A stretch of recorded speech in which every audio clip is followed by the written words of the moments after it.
Kumusta kasangkayan na bugong sa Pilipinas? Amo ini ang iyo PBA Tikang Didi. Cuneta Astrodome yan ang gabi. Ed Pixon po lamang ang inyong sangkay. Kasama si Jason Webb. At narito po sa Cuneta Astrodome, Mr. Wilfred Uitengsu, of course, of Alaska. At ang kanyang mga American friends, friends from the United States. Not looking too happy. Lamang ang Ginebra kasi ng apat. Pero malayo pa ito eh. 3 minutes and 24 to go. Third quarter pa lang tayo. So a lot can still happen. And as a matter of fact, a lot has been happening. Here's one of those nice happenings. Randy Holcomb with a Yakult slam dunk. Yakult every day okay. Sigurado ka dyan. Okay. At maya papayagin po kay Kogan. Mga kaibigan natin Kapampangan Ricky Calacyan, Poiki, Miguel, Maria Calacyan. Kumusta ka lahat sa Pampanga? Eric Beck scores on the drive. For Alaska, putting on that full court pressure. Big difference. J.R. Kinyahan, he's the anchor of that defense. Pag si Sonny Tos nandyan, siya yung anchor doon. He might be able to change that shot of Eric Beck. Samantala, ito si J.R. Kinyahan. Sinalubong ni Chris Alexander. Hindi, si Reynald Hugnatan pala yun. Teka muna, sino ba? Reynald Hugnatan. Si Reynald, medyo pareho yung pangangatawan nito. Si Hugnatan tsaka si Kinyahan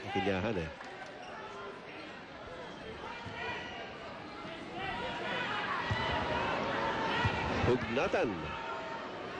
Mayong gabi sa mga kasimanwa ni Reynel nga mga Ilonggot Ito si Reynald Hugnatan. He's one of the guys that has really lost his playing time because of the arrival of Randy Holcomb because it's an import-laden conference.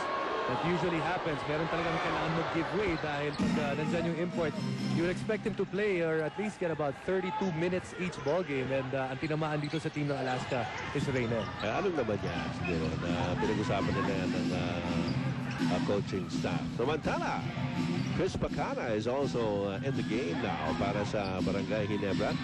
Mike Kagiwa. Whoa! What a shot by Mike Kagiwa. That is only his 5th point in the game. Pero naghiyawan po yung mga fans ng Barangay Ginebra rito. And it is now 67-60 for Barangay Ginebra. Larry put a share for 3. Yes! TM3 galing kay Larry put a share. Solid game so far para kay Larry. Larry for a share, 8 points. He's got 2 3-point shots. And he's the one responsible for opening up that defense of Barangay Ginebra with his outside sniping. Chris Pacana. Mark Kagiwa. Kagiwa biglang tumira top of the key. Ramdam na ramdam ni Mark Kagiwa. TM3 for Kagiwa. And it's a 7-point lead for Barangay Ginebra here in the third. Kinyahan. And Junti Venezuela comes down with a rebound.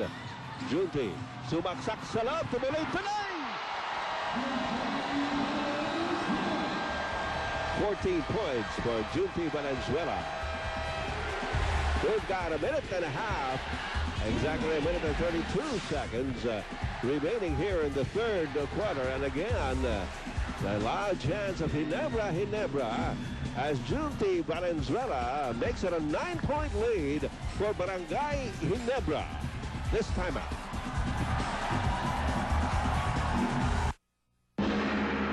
May dedikasyong tumulong sa api. Sino mo'y mataas na katungkulan? Ang papanik sa isang dukang paslit lamang. Walang kinikilingan.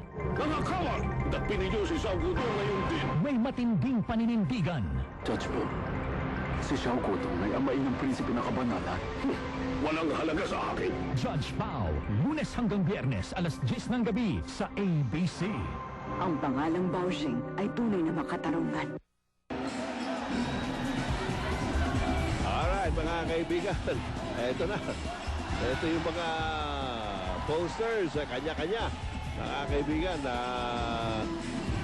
mga Barangay Ginebra. Uy, ano ba yan? Ay, nako. Ito, Royal Ratchada ng Barangay Ginebra in their last 5 games. Jason Webb. Ay, nakita natin kanina yung mga dinaanan ng Barangay Ginebra, teams like Talk and Text, Fear Foods, and Wellcoat, and they have done it in style. You look at the winning margin, the difference. Well, almost 10 points ang difference sila on average when they have won these games. And the key points here na nakikita ko dito, Ed, is the rebounds. Napakataas yan. They're at 54 rebounds a game, thanks mainly to Chris Alexander. And the bench points is starting to come in. Yung bench nila nabuhay na because Mark Kagiwa is coming off the bench. That's right.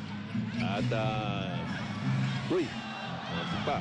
Ito, Jeffrey Carriazo on the full court press being employed by Barangay Ginebra off the timeout. Larry Punashia gets it over to Holcomb. Holcomb out to win a better open shot. Malakas. And it is out of bounds for Ginebra. 1 minute, 11 seconds to go. Third quarter po tayo, mga kaibigan. Ang labanang ito ng Barangay Ginebra at Alaska Aces. Alalahanin po ninyo, Red Bull, nanalo na kanila over Santa Lucia. Nasa semis na po yan. Itong dalawang ito are fighting to get into the quarterfinal round. The pass to Eric Menk from Chris Alexander goes out of bounds. Less than a minute to go. Dito po sa ating third quarter. Sunny toss. Looking around. Carriazo. Back to toss. Holcomb. Right at the key. Hits it. Long two. Para kay Randy Holcomb. That's only the 10th points of Randy Holcomb. At etong si Holcomb, nanahimik to ng second quarter dahil nga meron siyang foul trouble. Points now has to come from him dahil yung momentum nasa Barangay Ginebra. And Chris Alexander trying to tip it in. Ayaw. Larry Punashia comes out of it. Willie Miller. Miller sumaksak sa loob. Tuloy-tuloy. Left-handed layup by Willie Miller. We talked about how good a defensive player Chris Alexander is, and obviously he is #1 in the league in shot blocks. But these guys from the Aces, yung mga Guardia, they are taking it to Chris Alexander. That time Willie Miller again in front of Chris Alexander. And Mike Kagiwa held down by Jeffrey Carriazo. Wala pa po nasa penalty. I don't believe either team has been in the penalty in the entire game. Kaya medyo bumilis yung laro natin, ano? And that's how you like to play defense. Good defense without fouling. Yeah. Yung sinasabi ng honest defense. Pinagpahinga muna si Chris Alexander with only 7.5 seconds remaining here in the third. Eric Menk inside. Left-handed shot. Trickles him. And you know, that hurts because Alaska had some fouls to give, but Randy Holcomb is in the court, so he can't give up that foul. And Larry Punashia launching it from mid-court. At magtatapos pa ang ating third quarter na lamang ang Barangay Ginebra ng 7 over Alaska, 74-67.